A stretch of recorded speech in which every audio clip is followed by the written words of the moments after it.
And now we will continue our story. The story of the secret garden. Chapter 24. Let them laugh.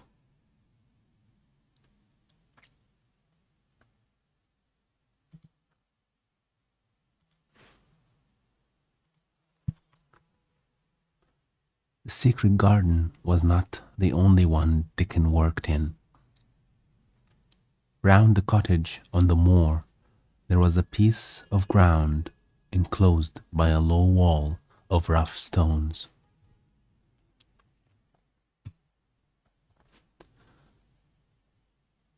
Early in the morning and late in the fading twilight, and on all the days, Colin and Mary did not see him. Dickon worked there, planting or tending potatoes and cabbages, turnips and carrots and herbs for his mother. In the company of his creatures, he did wonders.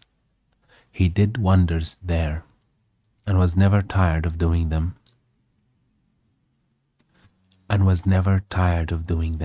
It seemed. While he dug or weeded, he whistled or sang bits of Yorkshire moor songs, or talked to Soot or Captain, or the brothers and sisters he had taught to help him.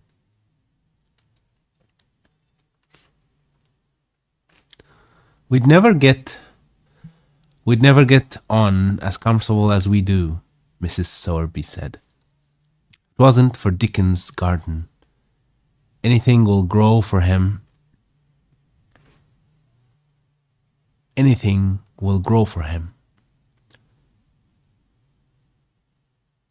His starters and cabbages is twice the size of anyone else's. They have got a flavour with them as nobody's has. When she found a moment to spare, she liked to go out and talk to him. After supper, there was still a long, clear twilight to work in, and that was her quiet time. She could sit upon the low, rough wall and look on and hear stories of the day. She loved this time. There were not only vegetables in this garden. Dickon had bought penny packages of flower seeds now and then, and sown bright sweet-scented things among gooseberry bushes, and even cabbages. And he grew borders of magnonite and pinks and pansies and things whose seeds he could save year after year, or whose roots would bloom each spring and spread in time into fine clumps.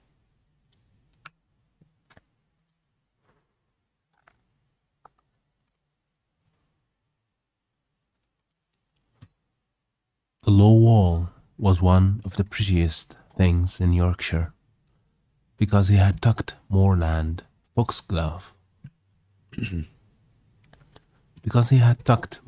Foxgloves and ferns and rock crows and hedgerow flowers into every crevice, until only here and there glimpses of the stones were to be seen.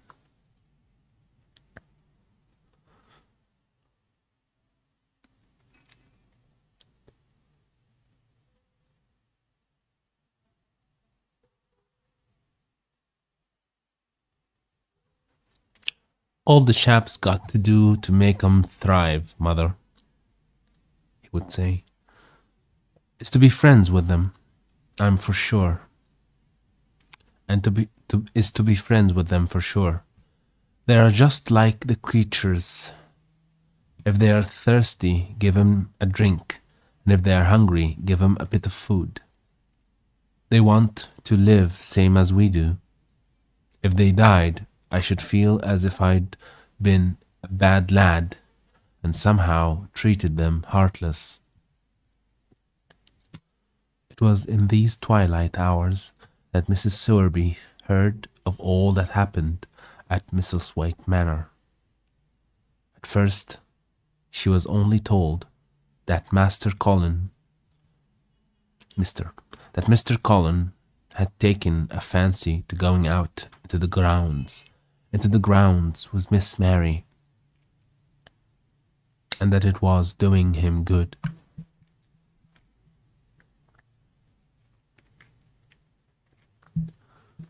But it was not long before it was agreed between the two children that Dickens's mother might come into the secret somehow. It was not doubted that she was safe for sure.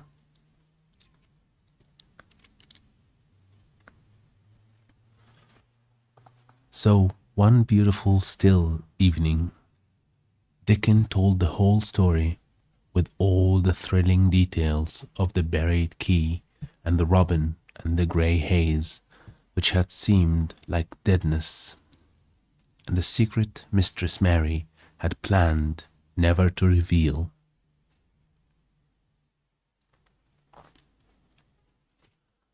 The coming of Dickon and how it had been told to him, the doubt of Mr. Colin, and the final drama of his introduction to the hidden domain.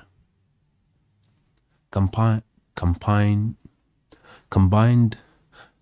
with the incident of Ben Weatherstaff's angry face peering over the wall and Mr. Colin's sudden indignant strength, made Mrs. Sowerby's nice-looking face quite change colour several times.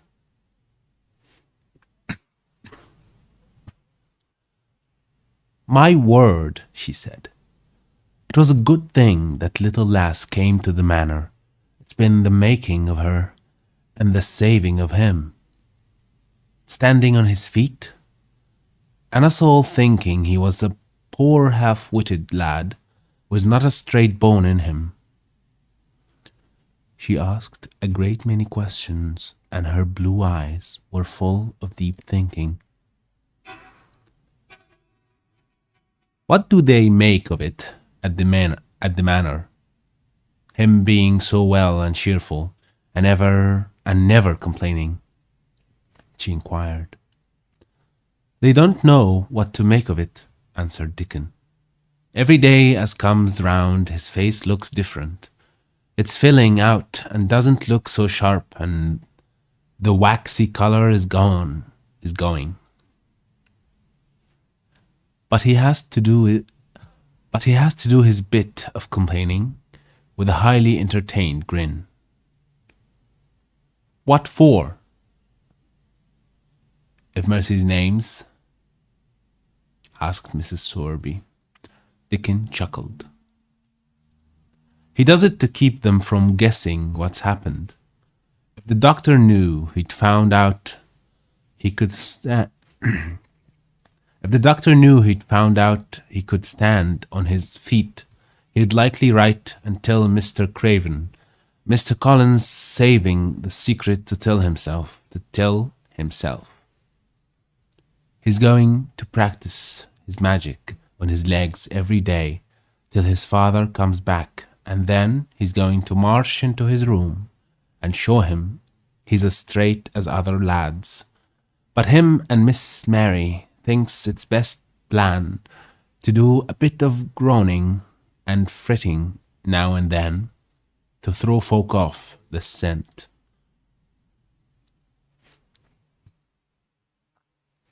Mrs. Sowerby was laughing a low, comfortable laugh long before he had finished his last sentence. "Eh," she said, That's pears enjoying themselves. That pears enjoying themselves. I'll warrant. They'll get they'll get a good bit of play action out of it, and there's nothing children likes as much as play acting. Let's hear what they do, Dickon, lad. Dickon stopped weeding. Dickon stopped weeding and sat up on his heels to tell her. His eyes were twinkling with fun. Mr. Colin is carried down to his chair every time he goes out, he explained. And he flies out at John, the footman, for not carrying him careful enough. He makes himself as helpless looking as he can and never lifts his head until we're out of sight of the house. And he grunts and frits a good bit when he's being settled into his chair. Him and Miss Mary's both got to enjoying it, and when he groans and complains, she'll say, "Poor Colin, does it hurt you so much? Are you so weak as that, poor Colin?" But they tremble with the trouble. But the trouble is that sometimes they can scarce keep from bursting out of laughing. They can scarce keep from bursting out laughing. When we get safe into the garden, they laugh till they have no breath left to laugh with. And they have to stuff their faces into Mr. Collins' cushions to keep the gardeners from hearing, if any of them is about.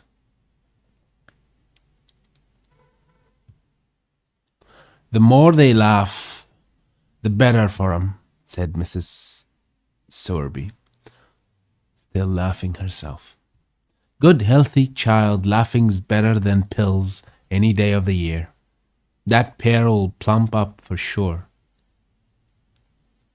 They are plumping up. They are plumping up, said Dickon. They are that hungry they don't know how to get enough to eat without making a talk.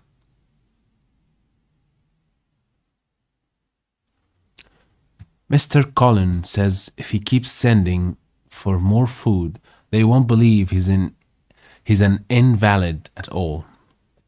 Miss Mary says she'll let him eat her share, but he says that if she goes hungry, she'll get thin, and they mustn't both get fat at once.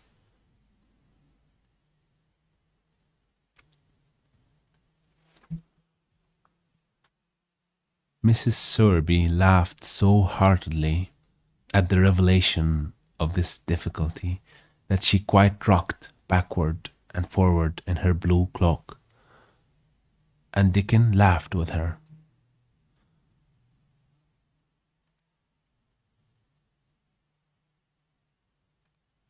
I'll tell thee what, lad, Mrs. Sowerby said, when she could speak. I've thought of a way to help 'em. When thou goes to 'em in the morning, thou shall take a pail of good new milk, and I'll bake 'em a crusty cottage loaf, or some buns with currants in 'em, same as you children like. Nothing so good as fresh milk and bread. Then they could take off the edge of their hunger while they were in their garden, and the fine food they get indoors would polish off the corners. "Eh, mother," said Dickon admiringly, "what a wonderful what a wonder thou art. Thou always sees a way out of things. They was quite in a bother yesterday. They didn't see how they was to manage without ordering up more food. They felt that empty inside. They are too young and growing fast, and health is coming back to both of them. Children like that feels like young wolves, and food's flesh and blood to 'em. And food is flesh and blood to them, said Mrs. Sorby. Then she smiled, Dickens' own curving smile. Eh, but they are enjoying themselves. But they are enjoying themselves for sure, she said. She was quite right. The comfortable, wonderful mother creature, and she had never been more so than when she said their play acting would be their joy. Colin and Mary found it one of their most thrilling sources of entertainment. The idea of protecting themselves from suspicion had been unconsciously suggested to them, first by the puzzled nurse and then by Dr. Craven himself. Your appetite is improving very much, Master Colin, the nurse had said one day. You used to eat nothing, and so many things disagreed with you. Nothing disagrees with me now, replied Colin, and then, seeing the nurse looking at him curiously, he suddenly remembered that perhaps he ought not to appear too well just yet. At least things don't so often disagree with me. It's the fresh air. Perhaps it is, said the nurse, still looking at him with a mystified expression. But I must talk to Dr. Craven about it. How she stared at you, said Mary, when she went away, as if she thought there must be something to find out. I won't have her finding out things, said Colin. No one must begin to find out yet. When Dr. Craven came that morning, he seemed puzzled also. He asked a number of questions, to Colin's great annoyance. You stay out in the garden a great deal, he suggested. Where do you go? Colin put on his favorite air of dignified indifference to opinion. Colin put on his favorite air of dignified indifference to opinion. I will not let anyone know where I go, he answered. I go to a place I like. Everyone has orders to keep out of the way. I won't be watched and stared at, you know that. You seem to be out all day, but I do not think it has done you harm. I do not think so. The nurse says that you eat much more than you have ever done before. Perhaps, said Colin, prompted by a sudden inspiration. Perhaps it is an unnatural appetite. I do not think so, as your food seems to agree with you, said Dr. Craven. You are gaining flesh rapidly, and your color is better. Perhaps I am bloated and feverish, said Colin, assuming a discouraging air of gloom. People who are not going to live are often different. Dr. Craven shook his head. He was holding Colin's wrist. And he pushed up his sleeve and felt his arm. You are not feverish, he said thoughtfully. And such flesh as you have gained is healthy. If we can keep this up, my boy, we need not talk of dying. Your father will be very happy to hear of this remarkable improvement.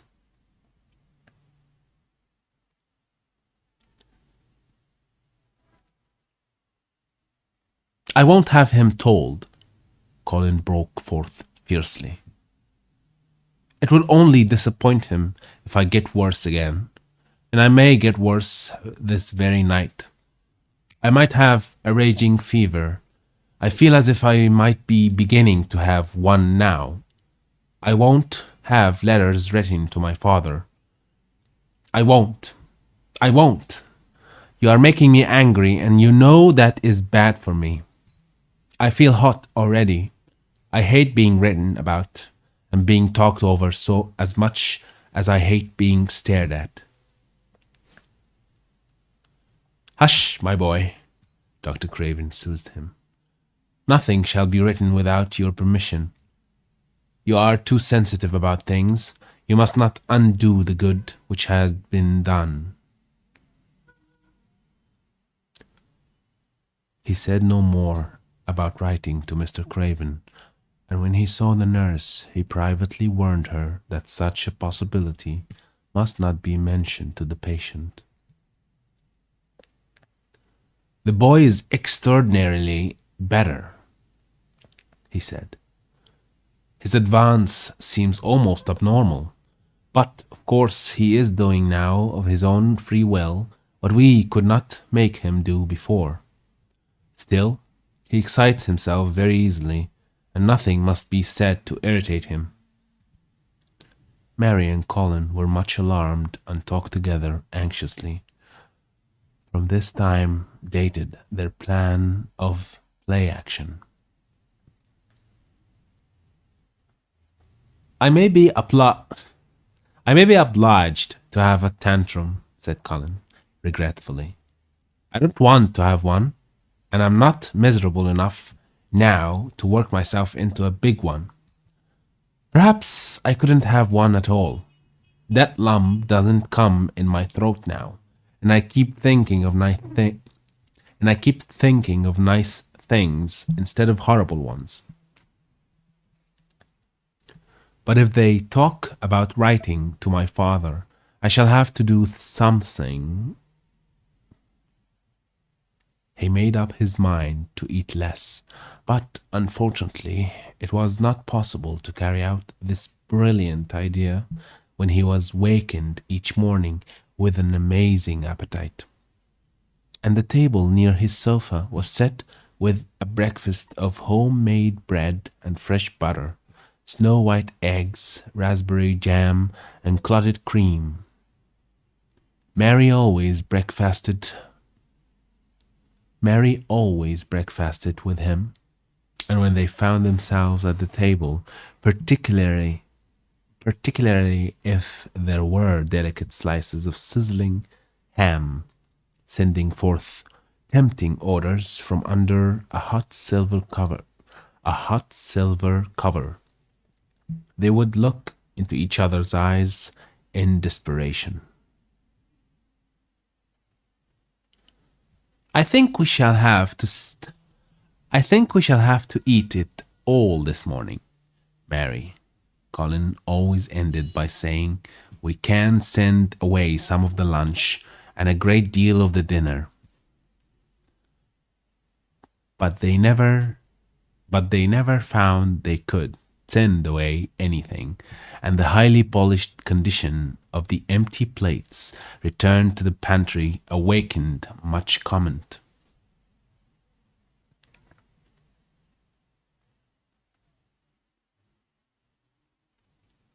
I do wish, Colin would say also, I do wish the slices of ham were thicker, and one muffin each is not enough for anyone.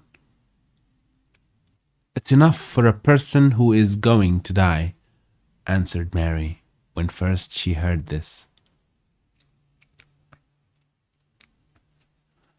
But it's not enough for a person who is going to live. I sometimes feel as if I could eat 3 when those nice fresh heather and gorse smells from the moor come pouring in at the open window.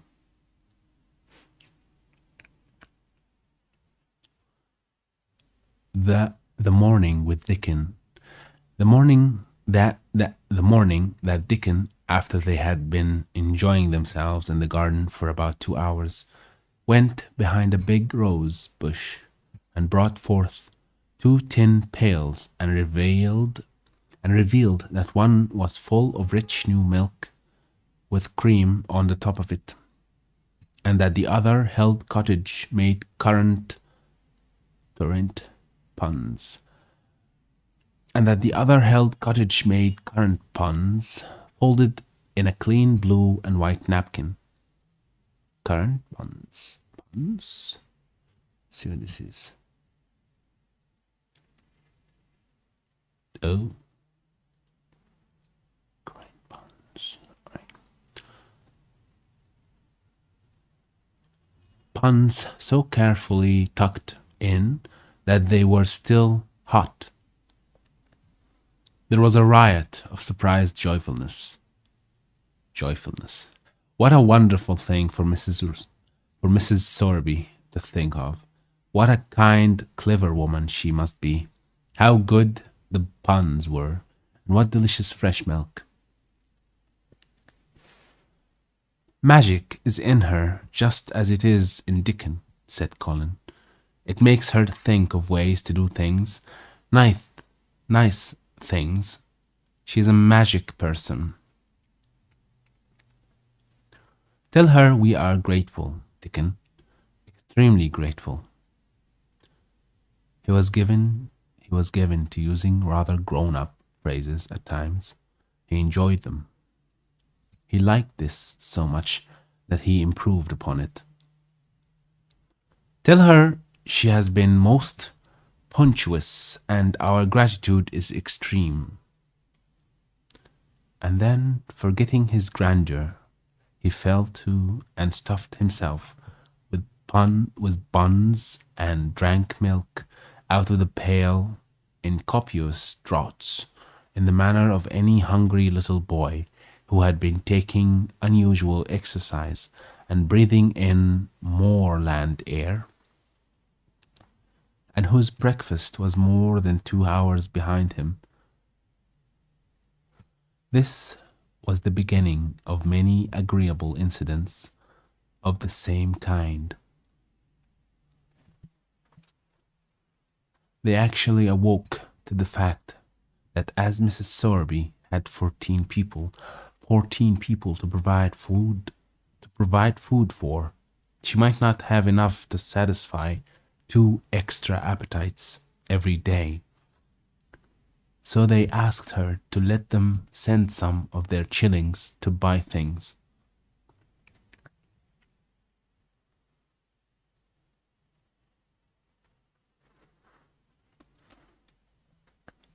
Dickon made the stimulating discovery that in the wood, in the park outside, the garden where Mary had first found him, piping to the wild creatures, piping to the wild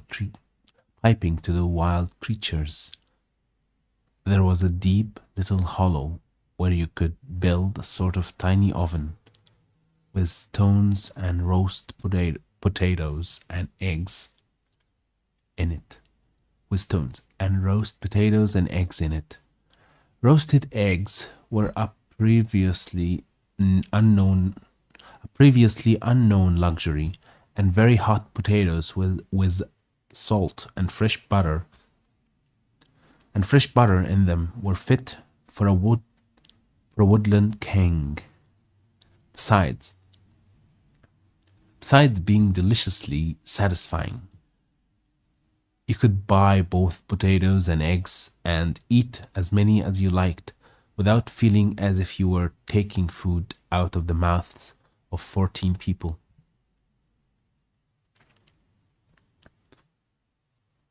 Every beautiful morning the magic was worked by the mystic circle under the plum tree, which provided a canopy of thickening green leaves after its brief blossom time was ended.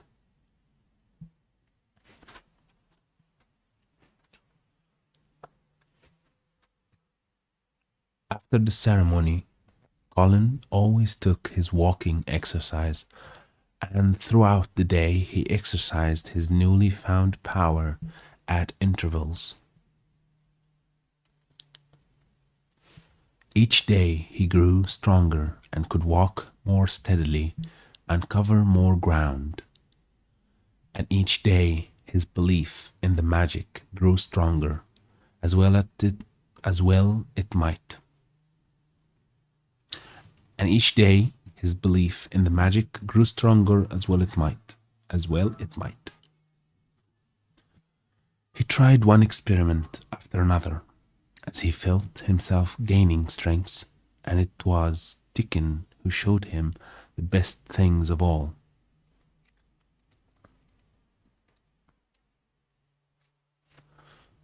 Yesterday, he said, one morning after an absence, I went to Thwaite for mother, and near the Blue Cow Inn, I seed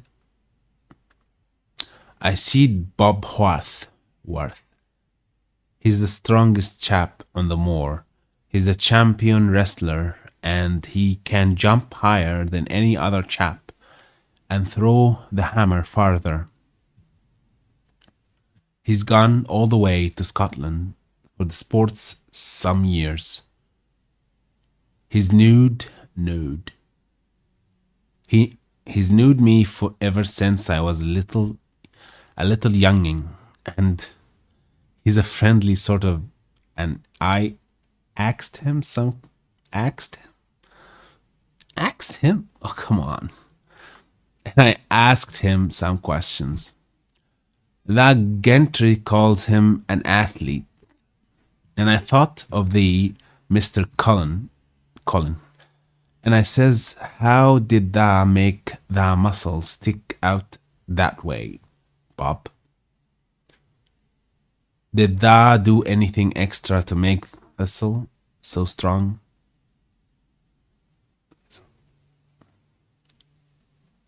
I think this is supposed to be thyself. Oh my God, this is horrible. And he says, well, yes, lad, I did. A strong man in a show that came to Thwaite once showed me how to exercise my arms and legs and every muscle in my body.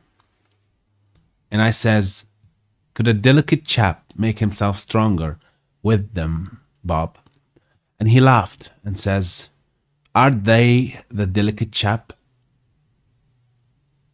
And I says, no, but I knows a young gentleman that's getting well of a long illness, and I wish I knew some of them tricks to tell him about.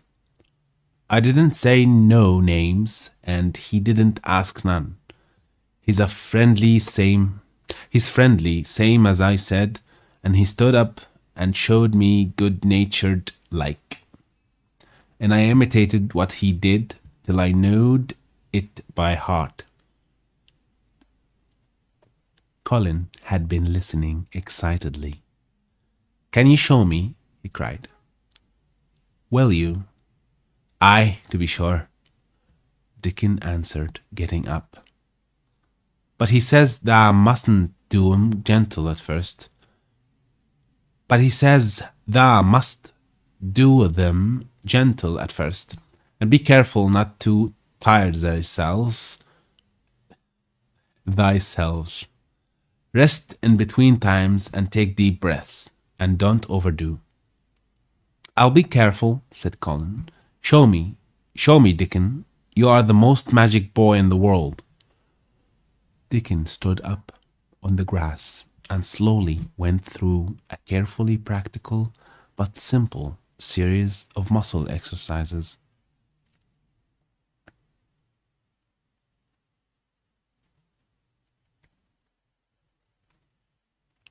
Colin watched them with widening eyes. He could do a few while he was sitting down. Presently he did a few gently while he stood upon his already steadied feet. Mary began to do them also. Sot, who was watching the performance, became much disturbed and left his branch and hopped about restlessly, because he could not do them too. From that time, the exercises were part of the day's duties as much as the magic was. It became possible for both Colin and Mary to do more of them each time they tried. And such appetites were the results that, but for the basket Dickon put down behind the bush each morning when he arrived, they would have been lost. But the little oven in the hollow and Mrs. Sowerby's bounties were so satisfying that Mrs. Medlock and the nurse and Dr. Craven became mystified again. You can trifle with your breakfast and seem to disdain your dinner if you are full to the brim with roasted eggs and potatoes and richly frothed new milk and oat cakes and buns and honey and clotted cream. They are eating next to nothing, said the nurse. They'll die of starvation if they can't be persuaded to take some nourishment.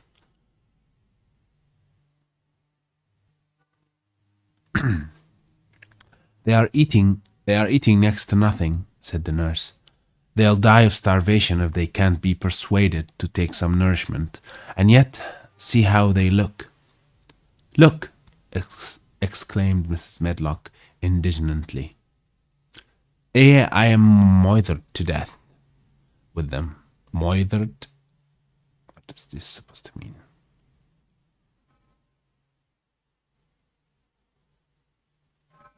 Yeah, they can translate it better.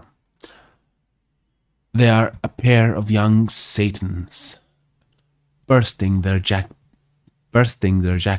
one day and the next, turning up their noses at the best meals cook can tempt with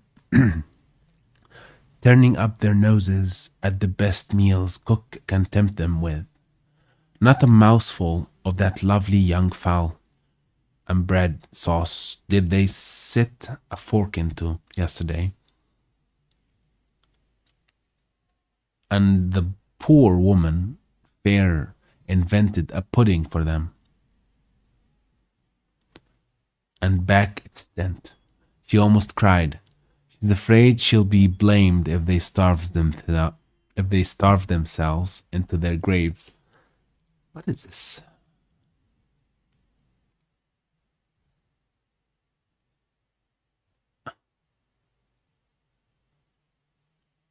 Oh, chicken. They call it fowl? Nice. All right.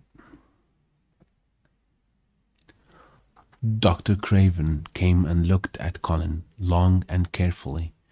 He wore an extremely worried expression when the nurse talked with him and showed him the almost untouched tray of breakfast she had saved for him to look at. But it was even more worried when he sat down by Colin's sofa and examined him. He had been called to London on business and had not seen the boy for nearly 2 weeks.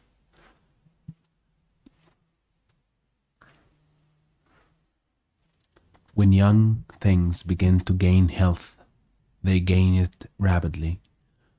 The waxen thing had left Colin's skin, and the warm rose showed through it. His beautiful eyes were clear, and the hollows under them, and in his cheeks and temples had filled out.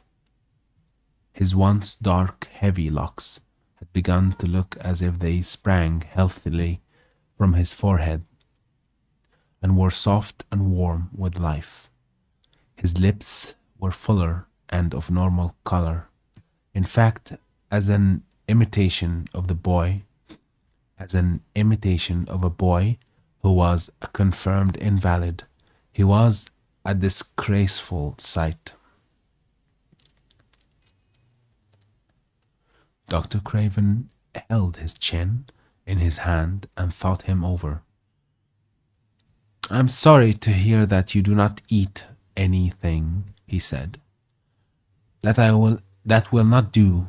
You will lose all you have gained, and you have gained amazingly. You ate so well a short time ago." I told you it was an unnatural appetite, answered Colin. Mary was sitting on her stool nearby, and she suddenly made a very queer sound, which she tried so violently to repress that by she ended by almost choking.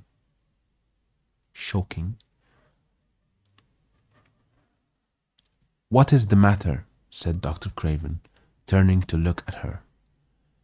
Mary became quite severe in her manner. It was something between a sneeze and a cough, she replied with a reproachful dignity. Reproachful dignity, and it got into my throat. But, she said afterward to Colin, I couldn't stop myself. It just burst out because all at once I couldn't help remembering that last big potato you ate and the way your mouth stretched when you bit through that thick, lovely crust with jam and clotted cream on it.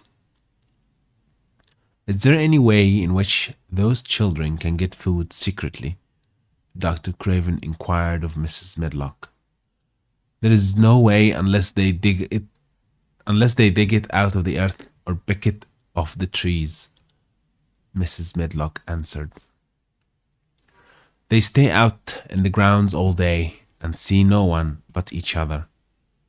And if they want anything different to eat from what's sent up to them, they need only ask for it.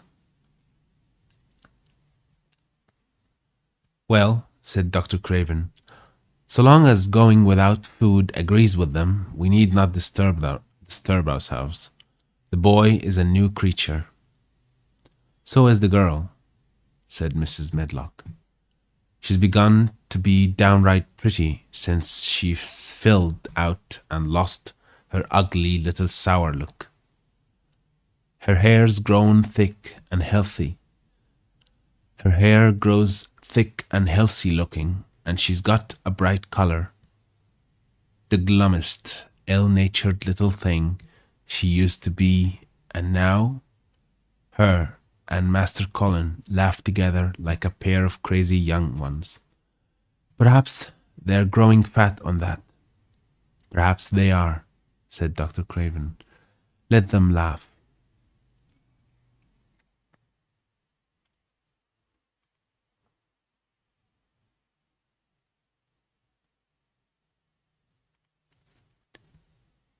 Chapter 25.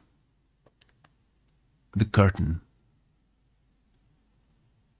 And the secret garden bloomed, and every morning revealed new miracles. In the robin's nest there were eggs, and the robin's mate sat upon them, keeping them warm with her feathery little breast and careful wings. At first she was very nervous, and the robin himself was indignantly watchful.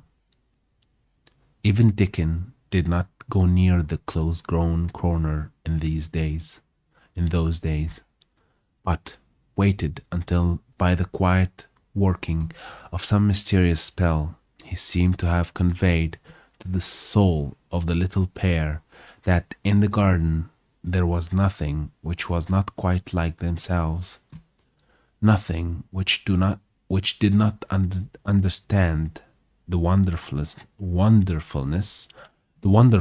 of what was happening to them, the immense, tender, terrible, heartbreaking beauty and solemnity of eggs.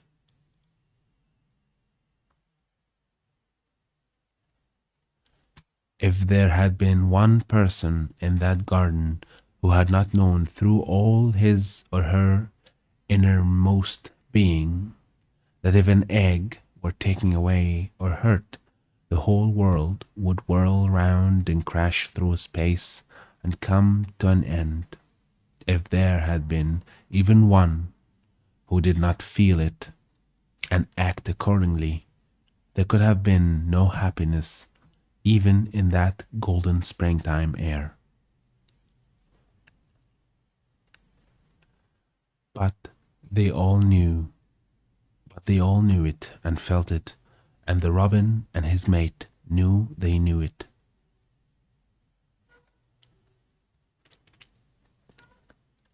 At first, the robin watched Mary and Colin with sharp anxiety. For some mysterious reason, he knew he need not watch Dickon. The first moment he set his dew-bright black eye on Dickon, he knew he was not a stranger, but a sort of a robin without beak or feathers. He could speak Robin, which is quite distinct language, not to be mistaken for any other. To speak Robin to a Robin is like speaking French to a Frenchman.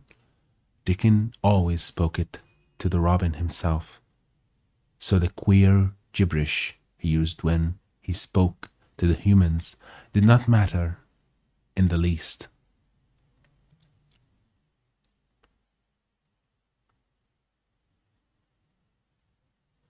The robin thought he spoke this gibberish to them because they were not intelligent enough to understand feathered speech. His movements also were Robin. His movements also were Robin. They never startled one. They never startled one by being sudden enough to seem dangerous or threatening. Any robin could understand Dickon, so his presence was not even disturbing. But at the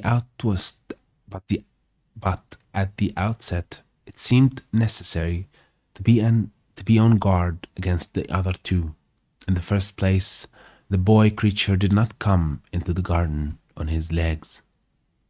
He was pushed in on a thing with wheels, and the skins of wild animals were thrown over him.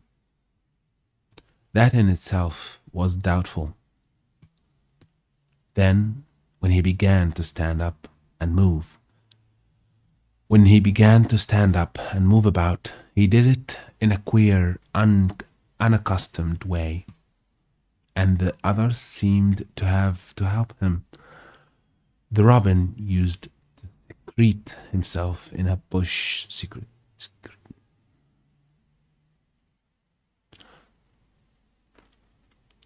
The robin used to secrete himself in a bush and watched this anxiously, his head tilted first on one side and then on the other. He thought that the slow movements might mean that he was preparing to bounce, as cats do. When cats are preparing to bounce, they creep over the ground very slowly. The robin talked this over with his mate a great deal for a few days, but after that he decided not to speak. He decided not to speak of the subject, because her terror was so great that he was afraid it might be injurious to the eggs.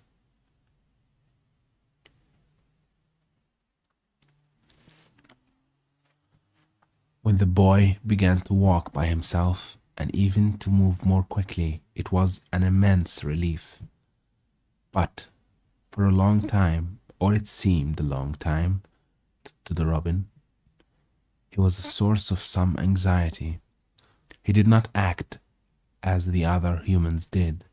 He seemed very fond of walking, but he had a way of sitting or lying down for a while and then getting up in a disconcerting manner to begin again. Disconcerting. And then getting up in a disconcerting manner to begin again.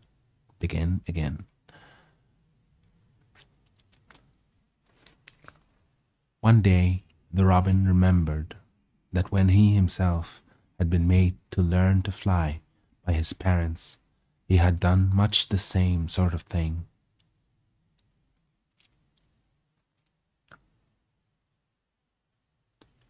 He had taken short flights of a few yards and then had been obliged to rest. So it occurred to him that this boy was learning to fly, or rather to walk.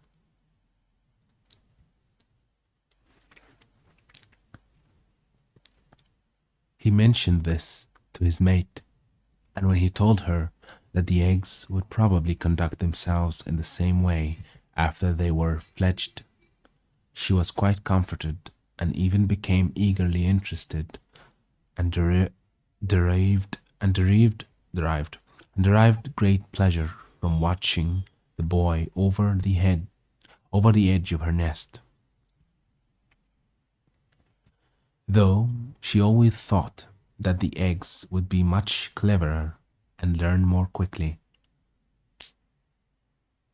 But then she said indulgently that humans were always more clumsy and slow than eggs, and most of them never seemed ready to learn to fly at all. You never met them in the air or on treetops.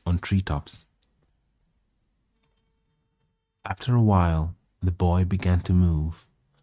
After a while, the boy began to move about as the others did, but all three of the children at times did unusual things.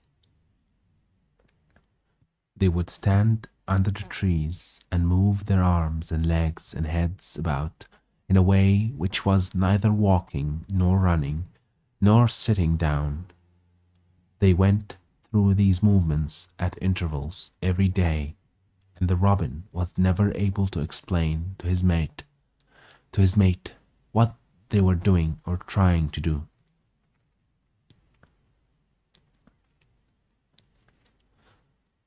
He could only say that he was sure that the eggs would never flap about in such a manner. But as the boy who could speak Robin so fluently was doing the thing with them, birds could be quite sure that the actions were not of a dangerous nature. Of course, neither the robin nor his mate had ever heard of a champion wrestler, of the champion wrestler Bob Worth.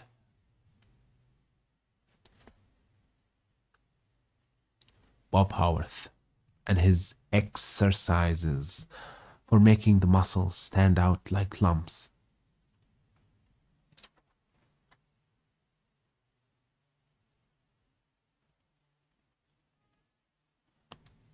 Robins are not like human beings. Their muscles are always exercised from the first, and so they develop themselves in a natural manner. If you have to fly about to find every meal you eat, your muscles do not become atrophied. Atrophied means wasted away through want of use.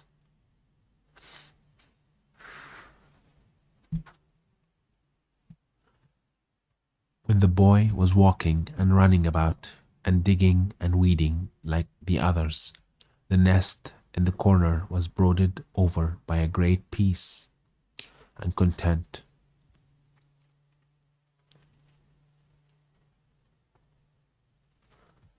Fears for the eggs became things of the past, knowing that your eggs were as safe as if they were locked in a bank vault, and the fact that you could watch so many curious things going on made sitting a most entertaining occupation.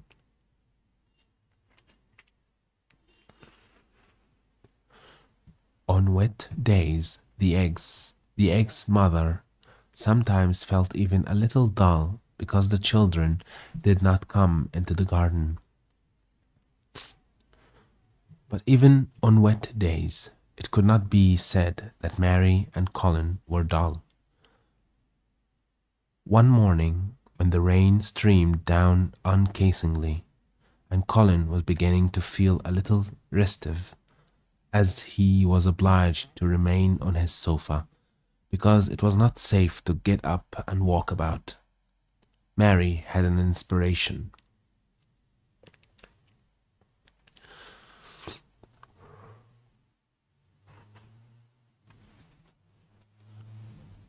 Now that I am a real boy, Colin had said, my legs and arms and all my body are so full of magic that I can't keep them still.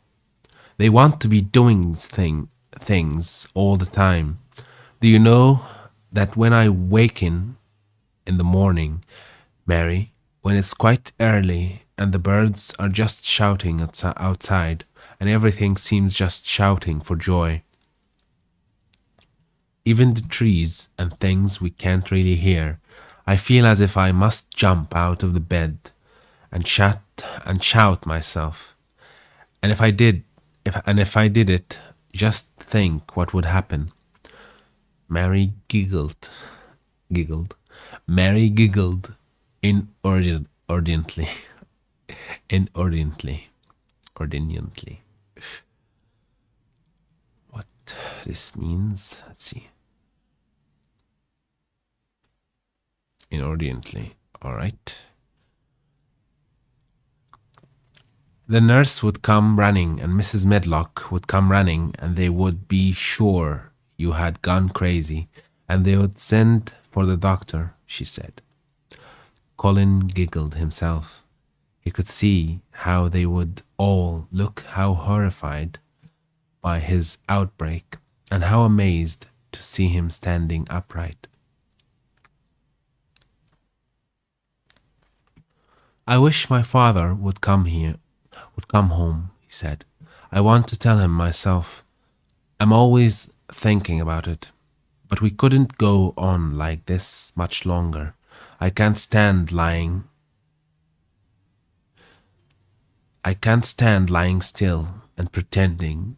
And besides, I look too different. I wish it wasn't raining today. It was then Mistress Mary had her inspiration. Colin, she began mysteriously, do you know how many rooms there are in this house? About 1,000, I suppose, he answered. There's about 100 no one ever goes into, said Mary. And one rainy day I went and looked into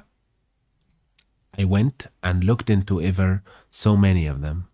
No one ever knew, though Mrs. Medlock nearly found me out. I lost my way when I was coming back and I stopped at the end of your corridor. That was the second time I heard you crying. Colin started up on his sofa. 100 rooms no one goes into, he said. It sounds almost like a secret garden. Suppose we go and look at them. You could wheel me in my chair and nobody would know where we went. That's what I was thinking, said Mary. No one would dare to follow us.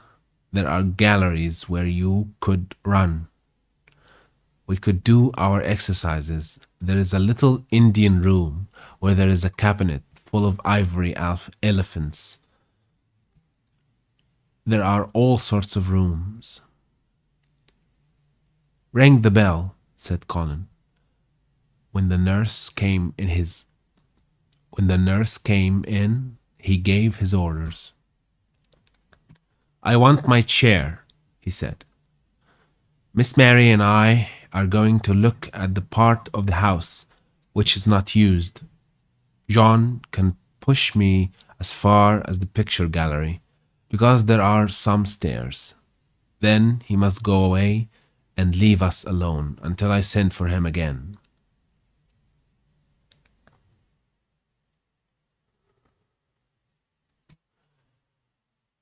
Rainy days lost their terrors that morning. When the footman had wheeled the chair into the picture gallery and left the two together in obedience to orders, Colin and Mary looked at each other, delighted. As soon as Mary had made sure that John was really on his way back to his own quarters below stairs. Colin got out of his chair. I'm going to run from one end of the gallery to the other, he said. And then I'm going to jump. And then we will do Bob Howarth exercises. And they did all these things and many others. They looked at the portraits and found the plain little girl dressed in green brocade and holding the parrot on her finger. All these, said Colin, must be my relations. They lived a long time ago. That parrot one, I believe, is one of my great aunts. She looks rather like you, Mary. Not as you look now, but as you looked when you came here. Now you are a great deal fatter and better looking. So are you, said Mary, and they both laughed. They went to the Indian room and amused themselves with the ivory elephants. They found the rose-colored brocade poudre, and the hole in the cushion the mouse had left. But the mice had grown up and run away, and the hole was empty. They saw more rooms and made more discoveries than Mary had made on her first pilgrimage. They found new corridors and corners and flights of steps and new old pictures they liked and weird old things they did not know the use of.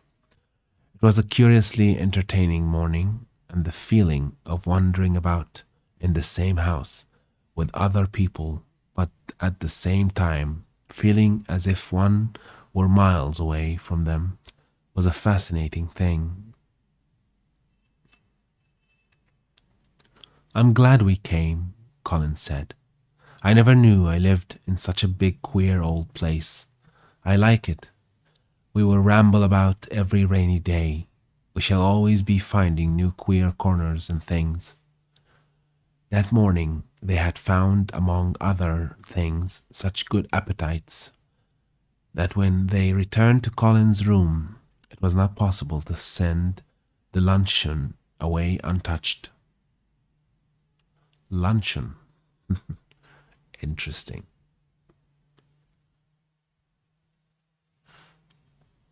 Yeah. When the nurse carried the tray downstairs, she slapped it down on the kitchen dresser so that Mrs. Loomis, the cook, could see the highly polished dishes and plates. Look at that, she said. This is a house of mystery, and those two children are the greatest mysteries in it. If they keep that up every day, said the strong young footman John, there'd be a small wonder that he weighs twice as much today as he did a month ago. I should have to give up my place in time for fear of doing my muscles an injury. That afternoon, Mary noticed that something new had happened in Colin's room. She had noticed it the day before, but had said nothing because she thought the change might have been made by chance.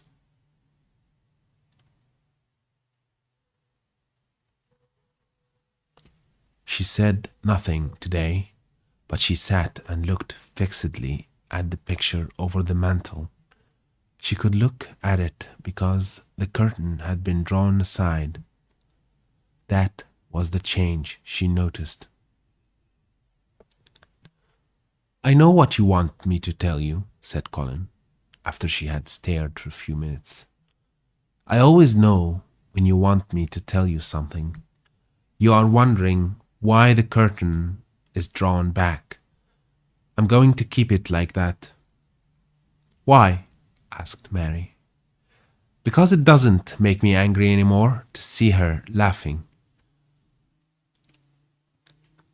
I wakened when it was bright moonlight 2 nights ago and felt as if the magic was filling the room and making everything so splendid that I couldn't lie still. I got up and looked out of the window.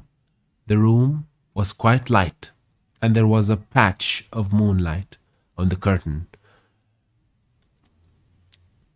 and somehow that made me go and pull the cord.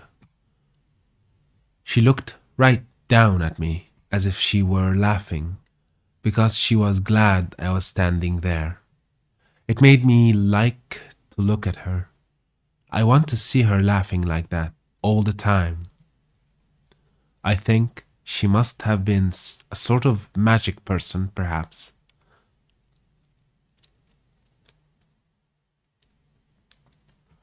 You are you are so like her now, said Mary, that sometimes I think perhaps you are her ghost made into a boy.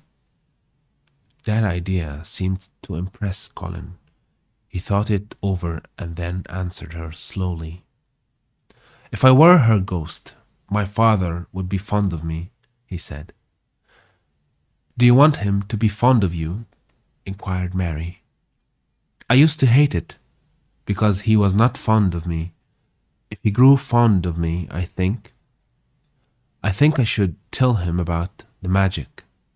It might make him more cheerful.